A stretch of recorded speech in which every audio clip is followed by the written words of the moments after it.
Good evening to all पिला माने हमर यूट्यूब क्लास बंद थिला जेहेतु कि तुम एग्जाम पाखी आसलानी आम क्लास स्टार्ट करदे। देख पिला माने तुम ए सिलेबस रे 3टा कविता आड होती समस्ते जानिच। गोटे हूँ भारत भावना, गोटे हूँ तीर्थयात्रा और गोटे हूँ गुरु शिष्य। आम यार गुरु शिष्य कविता कौन अच्छे देखा तार प्रश्न उत्तर आम आलोचना करनवा है। देख गुरु शिष्य लिखिं कि स्वभाव कवि गंगाधर मेहर। अवश्य कविता छोट से प्रथम स्टार्ट करवा तापर आ दीटा कविता आम क्वेश्चन आंसर सहित आम डिस्कसन करदे। ओके देख गुरु शिष्य आम समस्त जानी गुरु शिष्य संपर्क केते पवित्र। देख फास्ट अच्छी कौन गुरु सर्वदा ज्ञानर आधार से अनंत जगत रे प्रेरित पुरुष एवं शिष्यर अर्थात जगत जीवर पथ प्रदर्शक। तेणु गुरु प्रणम्य।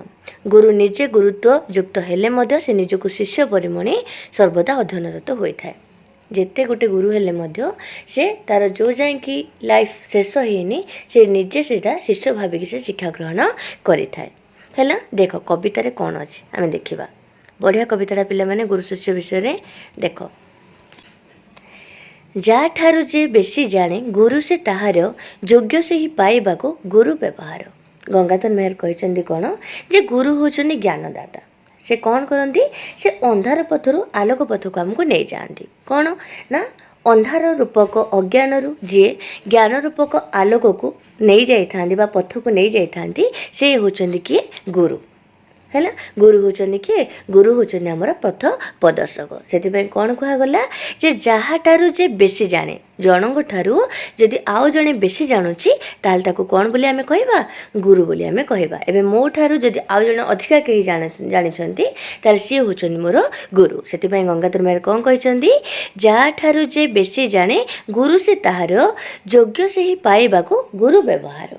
आउ कौन कहते जी अन्य मानक ठारू विज्ञ जी अन्य मानक ठारू ज्ञानी से ही व्यक्ति ही गुरु व्यवहार पाइबा कि योग्य बोली गंगाधर मेहर कहते। जहाँ ठारू जे अधिका जाने ताकू ही आम गुरु बोली कहि परिबा और जी अन्य मानक विज्ञ अन्य मानक ज्ञानी अधिका से ही गुरु व्यवहार पाइबा कि योग्य बोली एठी लेखक कहते।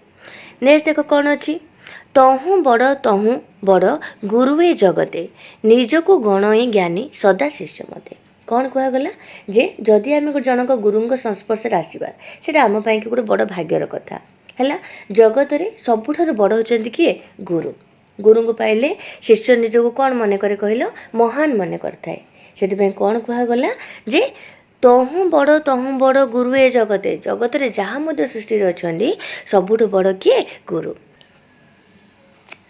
निजको गणई ज्ञानी सदा शिष्य मते माने कौन जेते बेले गुरु जेते ज्ञानी हेले मध्य जेते विज्ञ हेले मध्य से कौन करे निजे शिष्य परी निजे गोटे शिष्य परी बा छात्र परी से कौन करे शिखिबा पई चाहिए। से केते बड़ ज्ञानी होना कहीं से छात्र भलिया बा शिष्य भलिया सबुदिने से शिक्षा करने को ही चाहिए। अनंत जगत जेणु धरी गुरु बेश मानव को दे थाए नीति उपदेश। कौन कहगला जे यही अनंत जगत होची कौन प्रकृति रूप गुरु। आमर प्रकृति रूपी गुरु किए आमर अनंत जगत। से कौन करे मानव समाज को से नीति उपदेश दे थाए किसी ना किसी सी उपदेश दे थाए। जमीती कि आमर होची वृक्ष वृक्ष कौन करे आमर वृक्षर कौ शक्ति अच्छी वृक्षर सहनशीलतार शक्ति अच्छी से कौन करे फल प्रदान करे। तेणु सी हूँ आमर गुरु है ना।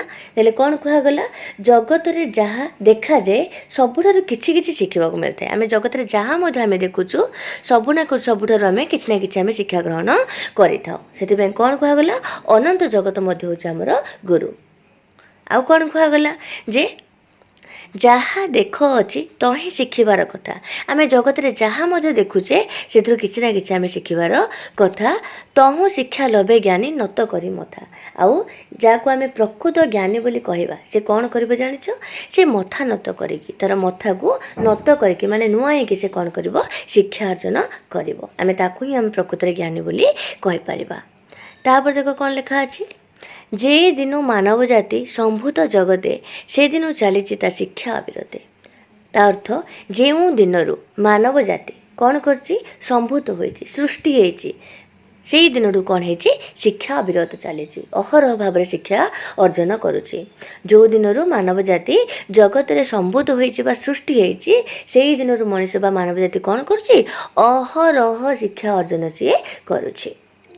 तापर कौन कहला देख जाबत नहेब नर अवनीरे लीन शिखिबा विषय तार अच्छी तेते दिन माने कौन से ही दिन जाए कौ दिन जाए जाबत नहेब नर अवनीरे लीन अवनी माने कौन पृथ्वी पृथ्वी रे जो दिन जाए कि मनुष्य लीन हो जाएनि बा लोप हो जाएनि बा मानव जाति विलीन हो जाएनि से ही पर्यंत से कौन करथबो खाली शिक्षा ही अर्जन करथबो तेते दिन माने सेते दिन पर्यंत से खाली कौन करथबो शिक्षा ही अर्जन करथबो जाबत माने जो दिन जाए कि नर अर्थात मनुष्य जाति अवनी रे अर्थात पृथ्वी रे लोप पाइनि बा लीन होइनि से दिन जाए से कौन करथबो से शिक्षा ही करूथबो जे लोक मनरे पोषे गुरु गौरव से गौरवे ज्ञान तार हुए खरब तापर कौन कहगला जे मनरे जदि आमे कौन करिबा गुरु गौरव गुरु हिचे बोली आमे अहम भाव रखिबा है ना जे तो खाली अहंकार भाव देखा से कौन हम से गौरवे से जो अहंकार गर्व रे अहंकार रे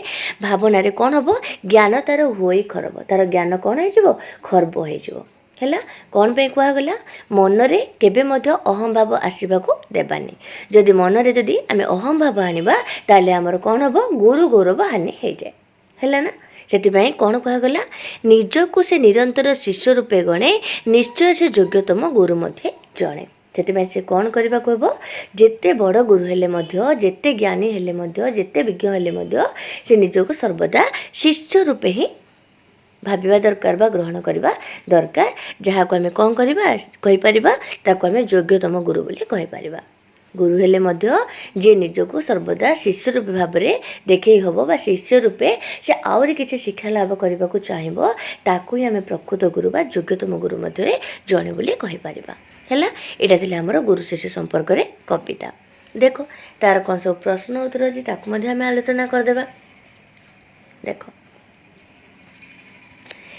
केउं व्यक्ति गुरु व्यवहार पाइबा योग्य होता है लिखिब कौन जो व्यक्ति जहाँ ठारू अधिक जानी थाए से ही व्यक्ति ताहाठारू गुरु व्यवहार पाइबा योग्य प्रश्न आसब किए जगत रे बड़ लिखिब गुरु ही जगत रे बड़ गुरु छड़ा कई बड़ ही लोक नहांती दुनिया रे तापर देख नेक्स्ट क्वेश्चन कौन अच्छी गुरु निजको कौन बोली गणना करती लिखिब गुरु निजको शिष्य भाव गणना करते शिष्य भाव गणना करके से आहुरी शिक्षा अर्जन करते ताकू ही आम प्रकृत गुरु बोली कहीपर पठित कवितार मानव को किए उपदेश प्रदान करते लिखिब अनंत जगत गुरु बेश धारण करी मानव को उपदेश प्रदान करए अनंत जगत मुझे तुम वृक्षर बा गछर उदाहरण देली से कौन करे वृक्ष तार सहनशीलता शक्ति अच्छी से आमको फल प्रदान करें तेणु से हूँ गुरु से गुरु बेश धारण करी मानव को उपदेश प्रदान करें है नमंती फलिन वृक्ष जानिछ समस्ते गुरु क्या सर्वदा उपदेश दे था गुरु मानव को सर्वदा उपदेश दे था गुरु बेश किए धारण करती लिखिब अनंत जगत गुरु बेश धारण करती अनंत जगत केउठारे सर्वदा शिखिबार कथा अच्छी लिखिब अनंत जगत रे सर्वत्र शिखिबार कथा अच्छी ज्ञानी माने किपर शिक्षा लाभ करते लिखिब ज्ञानी माने मथा नत कर शिक्षा लाभ करते केते बड़ ज्ञानी होना कहीं से तार मथा नुआई कि से शिक्षा लाभ करें ताकू आम प्रकृत ज्ञानी बा गुरु बोली कहीपर केउं दिन ठार मानव जाति शिक्षा अविरत अर्जन कर चली अविरत अर्जन कर चली लिखिब तार जन्म समय से जन्म उठू से मृत्यु पर्यंत से अहरह शिक्षा अर्जन कर चली मानवर शिक्षा करिवार धारा केउं माने समय पर्यंत अब्याहत रहे लिखिब मानव पृथ्वी लोप न पाइबा पर्यंत तार शिक्षा अर्जन अब्याहत रही थाए बा से रखी थाए मनीषर केतेबेले ज्ञान नष्ट होता है लिखिब मनीष मन रे गुरु गौरव भावना पोषण कर गर्व कले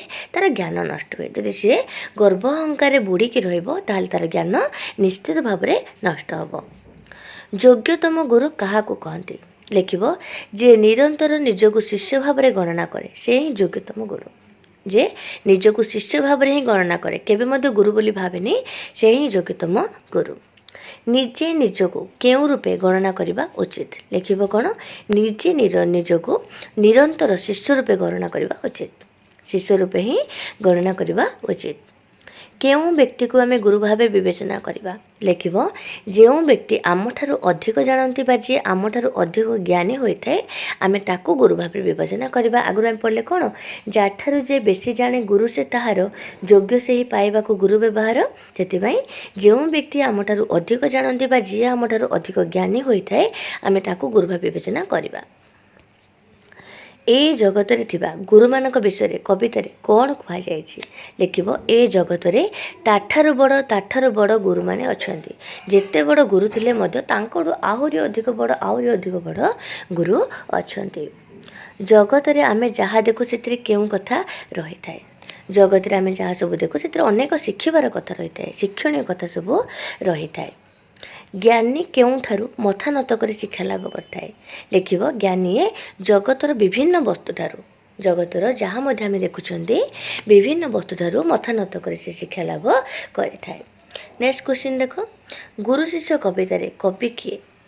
ଆମେ ପଢ଼ିଲେ ଆଗରୁ ସ୍ୱଭାବ କବି ଗଙ୍ଗାଧର ମେହେର ହେଉଛନ୍ତି ଗୁରୁ ଶିଷ୍ୟ କବିତାର କବି। ଅନନ୍ତ ଜଗତ କେଉଁ ବେଶ ଧାରଣ କରିଥାଏ ଲେଖିବ ଅନନ୍ତ ଜଗତ ଗୁରୁ ବେଶ ଧାରଣ କରିଥାଏ। ଦେଇକି ସେ ଆମର ଅନେକ ନୀତି ଶିକ୍ଷା ବା ନୀତି ଉପଦେଶ ଦେଇଥାଏ।